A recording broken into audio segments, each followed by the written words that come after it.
se considerará empresa nacional aquella cuyo capital argentino represente una proporción del 80%, proporción que permite asegurar que en esos casos el real poder de decisión corresponde al capital nacional.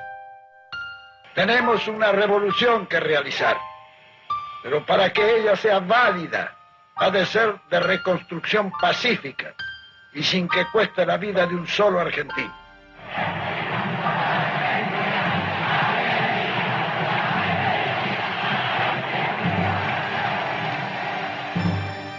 A partir de la fecha, el país se encuentra bajo el control operacional de la Junta Militar. Firmado Jorge Rafael Videla, Teniente General, Comandante General del Ejército.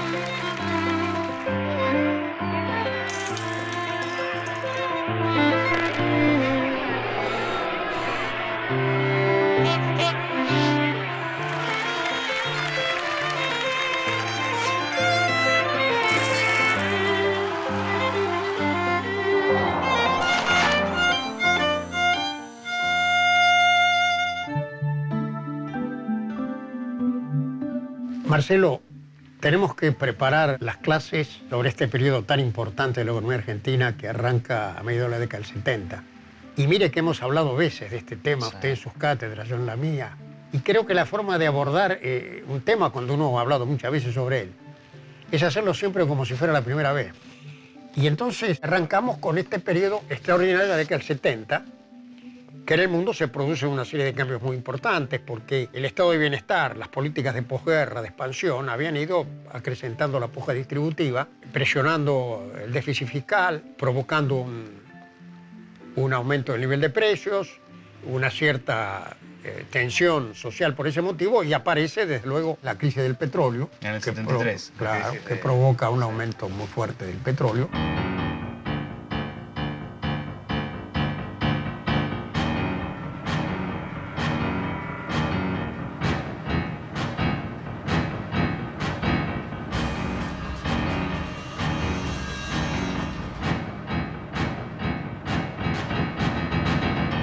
Y allí comienza el cambio de la política en los países centrales, el abandono del estado de bienestar y las políticas keynesianas de pleno empleo y demás, y la búsqueda de la estabilidad de los precios a través de las recetas ortodoxas, como el objetivo prioritario de la política económica. Y ese escenario se da en un momento en el cual también la globalización financiera, es decir, el crecimiento fenomenal de los capitales líquidos. Bueno, en parte estimulados precisamente por la crisis del propio petróleo, ¿no? El incremento de los precios del petróleo provoca ganancias extraordinarias para los países productores y esa masa de dinero va al sistema financiero internacional. Entonces se crea una masa fenomenal de liquidez que en buena parte se va desprendiendo de la economía real y va creando un universo cerrado en el cual el objetivo es hacer diferencias por tasas de interés, especulando con las tasas de cambio, los cambios de cotizaciones en los mercados de valores, y esto va acrecentándose. Esa globalización financiera estaba en pleno despegue en la década del 70. Pero además sumado, para el caso de los países latinoamericanos, de muy buenos precios para las materias primas, con lo cual era posible endeudarse pensando en que, bueno, finalmente estos países iban a poder pagar. Así fue.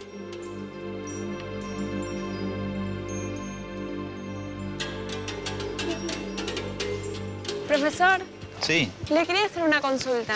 Decime. Usted estuvo hablando de la economía en la dictadura militar, pero ¿cómo fue que llegamos a eso? Y en realidad habría que pensar un poquito antes la situación hacia 1973. Recordad que allí asume nuevamente el gobierno peronista, luego de 18 años de proscripción. Asume Cámpora primero, y luego hay elecciones y gana Perón, la fórmula Perón, junto con su mujer, conocida como Isabelita. Una situación política bastante convulsionada. Y desde el punto de vista económico, quien asume como ministro de Economía, tanto de la gestión de Cámpora como de Perón, es José Bergelbar, ¿no? Y allí se van a iniciar un poco las viejas políticas económicas del peronismo, ¿no? ¿Cuáles, por ejemplo? Bueno, básicamente un incremento importante del ingreso de los trabajadores, una ampliación del consumo, pero también Helbar lleva adelante un plan trienal que intenta impulsar tanto la producción agropecuaria como la producción industrial, sobre todo las industrias de base, el desarrollo de la industria de maquinarias, etcétera, y también tratando de incorporar la exportación industrial, ¿no? La exportación de productos industriales dentro de la economía argentina. Pero la situación internacional, económica internacional, no era la misma de 1946, ¿no? Aparecen allí algunas situaciones que van a distorsionar las variables económicas de la Argentina, sobre todo la situación de la crisis económica de 1973. A mediados de la década de 1970, como estaba sucediendo en todo el mundo, irrumpe en Argentina el neoliberalismo. En ese momento se cierra la etapa de industrialización por sustitución de importaciones que se había iniciado en 1930 y Argentina abre sus barreras al comercio mundial, favoreciendo la entrada de productos importados. Van quedando atrás el Estado benefactor, la protección de los productos nacionales frente a los extranjeros, los salarios elevados para alentar el consumo y la producción fabril. El neoliberalismo significa el regreso a los principios liberales de la magia del mercado, la desregulación y la marginación del Estado y de las políticas públicas. Pero ahora la producción ya no ocupa el lugar central de los intereses nacionales, sino que todo se ha volcado al mundo del dinero, las finanzas y la especulación. ¿Y en Argentina? Bueno, en Argentina también las cosas están cambiando, ¿no? El incremento de los precios a nivel internacional impacta muy fuertemente sobre los precios internos de los productos importados y empiezan a aparecer algunas tensiones importantes en la economía, alguna escalada inflacionaria y también se están debilitando un poco los principios keynesianos, ¿no? Las ideas neoliberales empiezan a cobrar forma en esos años en la Argentina. Y finalmente, en julio de 1974 muere Perón, ¿no? Y asume la vicepresidencia. ¿Y cuando muere Perón se viene todo abajo? Bueno, la cosa se empieza a complicar fuertemente, empiezan algunas políticas más restrictivas y finalmente en 1975 se produce el Rodrigazo, ¿no? Celestino Rodrigo, el ministro de Economía, lleva adelante una devaluación muy fuerte de la moneda, un incremento de los impuestos y genera una escalada inflacionaria muy importante y cierta situación de debacle económica que va a preanunciar el golpe militar de 1976.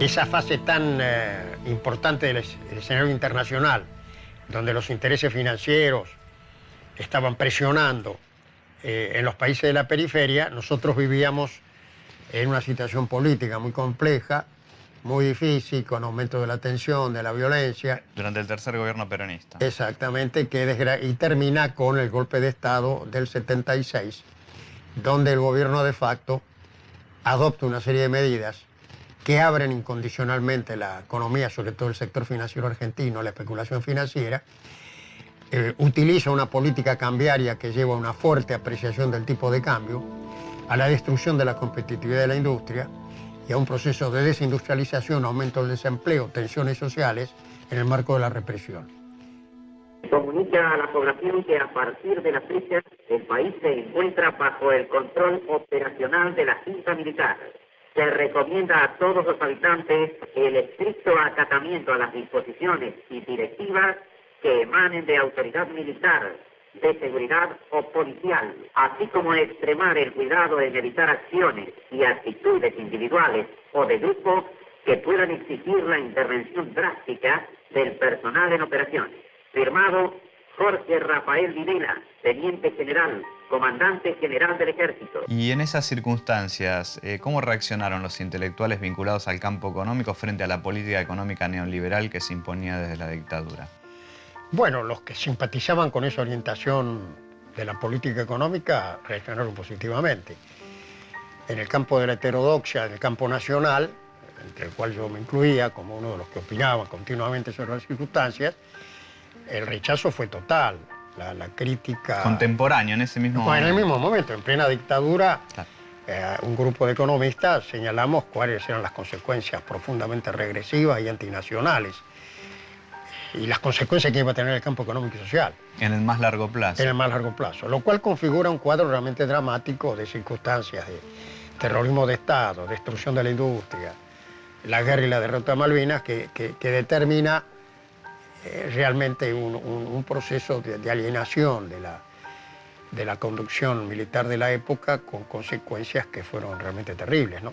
Porque esas políticas, como eran funcionales a la especulación financiera... Las políticas monetaristas. Monetaristas, de apertura, de regulación, de liberación de la tasa de interés, de tipo de cambio fijo, de toma de crédito, donde había...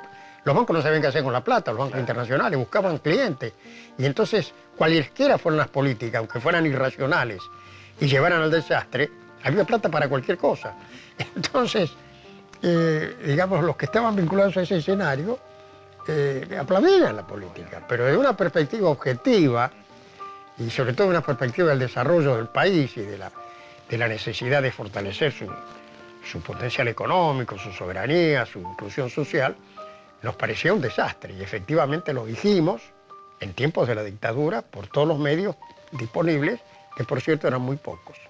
Cuando la especulación financiera se impuso en la economía mundial, en Argentina se realizaron políticas de apertura del sector financiero, de las cuales resultaron que las ganancias se hacían con la especulación financiera y no con el trabajo.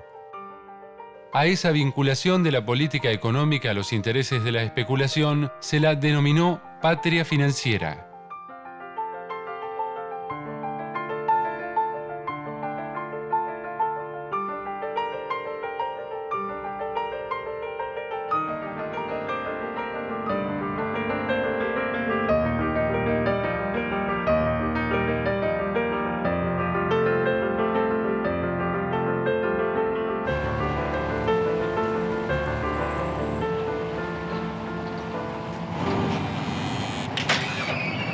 Hola, ¿cómo te va, Ariel? ¿Qué tal, Marcelo? ¿Cómo te va? Bien, che. Escuchame, tengo este control, ¿sí? Fíjate, porque no anda. ¿No funciona? No bueno, pasa nada. ¿te sirve para esta tarde? Sí, está bien. Pues está discúlpame bien. que viene alguien cargado acá. Apoyá por acá. Bueno. Qué pesa esto. ¿Qué tal? ¿Cómo te va? Bien, bien. Mira, Discúlpame, ¿qué te pasó? Sí. mira, esta tele era de mi viejo, dejó de funcionar y quería ver si la podía arreglar. Ay, es un tema con estos televisores. Te voy a explicar un poco lo que sucedía. Estos televisores venían con un chasis coreano y los ensamblaban en Tierra del Fuego. En realidad, lo único que hacían en Tierra del Fuego era pegarles la etiqueta y le ponían Industria Argentina. Pero eran todos importados. De estos aparatos hoy no conseguimos nada. Es increíble, ¿no? Porque en la Argentina se producían, bueno, televisores, tocadiscos, ¿te acordás de los famosos Winco? Sí, sí. Incluso se llegaban a exportar. Todo eso desapareció a partir de la dictadura militar, ¿no? Que comenzó la importación y la industria quedó de lado, ¿no? Fue dejada de lado, fue atacada concretamente con políticas antiindustriales y se priorizó la valorización financiera, lo que se llamó la patria financiera, o la industria financiera en esos años, ¿no? Antes la competencia era insuficiente. Teníamos productos buenos, pero muchas veces el consumidor debía conformarse con lo que había sin poder comparar. Ahora tiene para elegir, además de los productos nacionales, los importados. La producción industrial en la Argentina tenía subsidios, tarifas de protección, etcétera. Y de algún modo esa situación empieza a cambiar con la dictadura militar, ¿no? Uno de los objetivos de la dictadura militar fue eliminar esa tensión social a partir de reprimir al movimiento obrero, a los sindicatos, interviene en la CGT, y a partir de ahí empieza un poco a cambiar la relación de fuerzas entre los distintos sectores. Estaba Martínez de Hoz. Exactamente, en ese contexto estaba Martínez de Hoz, empieza a aplicar una política liberal, neoclásica, ¿no? Y bueno, un poco el objetivo de esa política es bajar inicialmente los salarios reales. De hecho, en ese contexto el salario real durante la dictadura militar cae alrededor de un 40%. El salario nominal es lo que recibe el trabajador.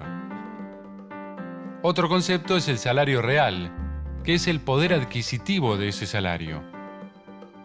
En las épocas de políticas neoliberales, como las que se aplicaron en la dictadura, el salario real se vio muy afectado por varios motivos, entre ellos la represión a la actividad sindical. Los factores a tener en cuenta son el salario real, la evolución de los precios y del empleo.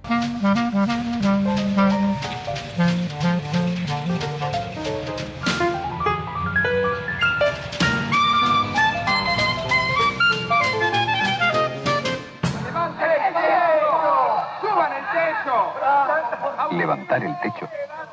Veamos. ¡El techo, por favor!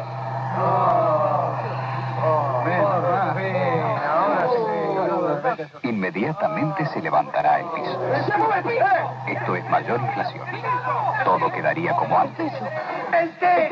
Entonces, ¿qué hizo el gobierno con las nuevas medidas? ¡Está bajando el piso! Bajó el piso. Ahí está el secreto. Estas medidas deben ser complementadas por una acción en el mismo sentido de los sectores oficiales y privados.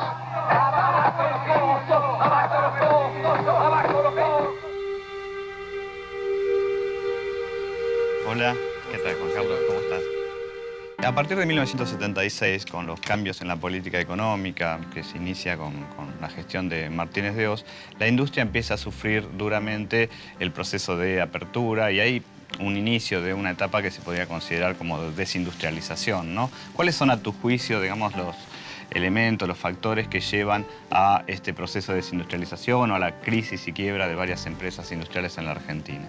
Bueno, el primero creo que en ese periodo estuvo fuertemente caracterizado por una revalorización del sector financiero en detrimento del sector industrial, digamos, ¿no? En ese lapso de tiempo, por dar números del sector metalúrgico, digamos, pasamos de tener 500.000 trabajadores allá por los 75, con una fuerte caída que podemos valorizar al año 82, que está en el orden de los 150.000 trabajadores ya caídos en el año 82. En el 82, o sea que la época de la dictadura es muy fuerte en este sentido, ¿no? Claro, porque es decir, la Argentina, si nosotros analizamos un poco, venía de un proceso de industrialización, ¿no es cierto?, basado fuertemente en sustitución de importaciones. Después venía la etapa, o era conveniente que viniera la etapa ya de las inversiones y la fuerte inversión en el desarrollo, ¿no? Y eso se vio paralizado. Creo que hemos logrado mucho, pero quizás estemos solamente a mitad camino de lo necesario y esta acción debe ser perseguida con mucha firmeza. Cualquier aflojamiento o cualquier falta de apoyo o de firmeza o cualquier retroceso en este sentido puede hacer perder todo el esfuerzo que se ha ganado y los resultados que se han obtenido en estos pasados años.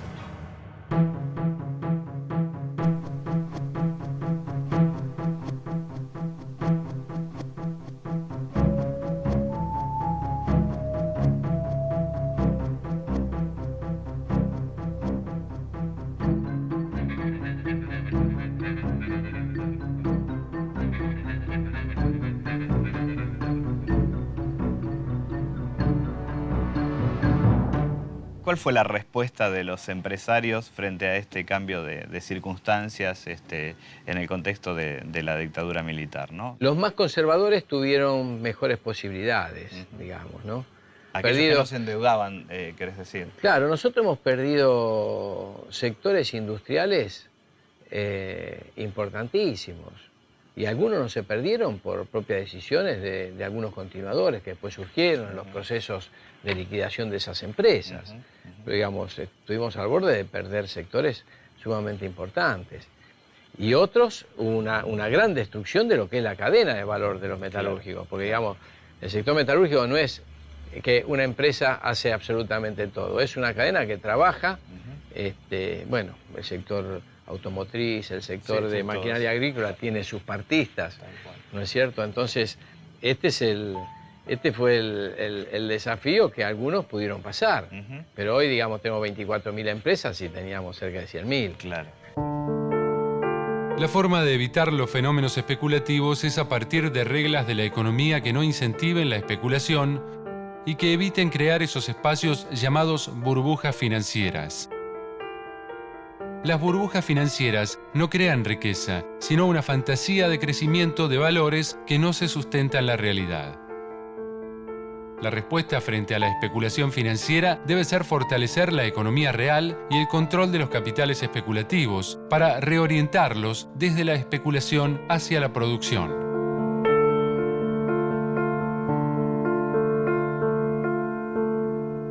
Y ese régimen realmente tiene, aparte de los problemas de derechos humanos tan trágicos que el país vivió, tiene consecuencias realmente extraordinarias. Una de ellas, por ejemplo, que un gobierno militar haya hecho una política de destrucción de la industria. Cuando las enseñanzas del general Savio, el general Mosconi, los grandes dirigentes de digamos que fueron en las Fuerzas Armadas, que apuntaban a la construcción de la defensa nacional sobre la base del poder económico y de la industria, que un gobierno de facto se haya empeñado en desmantelar la capacidad industrial, fue realmente un hecho extraordinario. Y provocó, bueno, un deterioro extremadamente grave en el aparato social y económico del país, el aumento de los desequilibrios fiscales, monetarios, el aumento de la deuda. De la deuda externa, esto va a ser clave, ¿no es cierto? Una bola de nieve que crece continuamente, que no se puede pagar, que se paga con nueva deuda.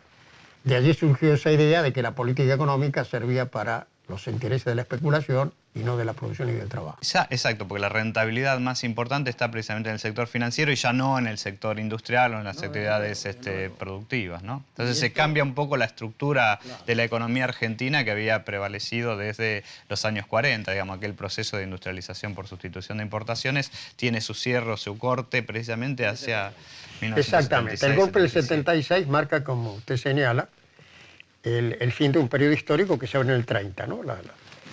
El camino de la transformación progresiva, que con todas sus idas y venidas y con toda la inestabilidad política que el país vivió, porque al fin y al cabo del 30 hasta el 76 se habían producido 5 golpes de Estado. Exacto.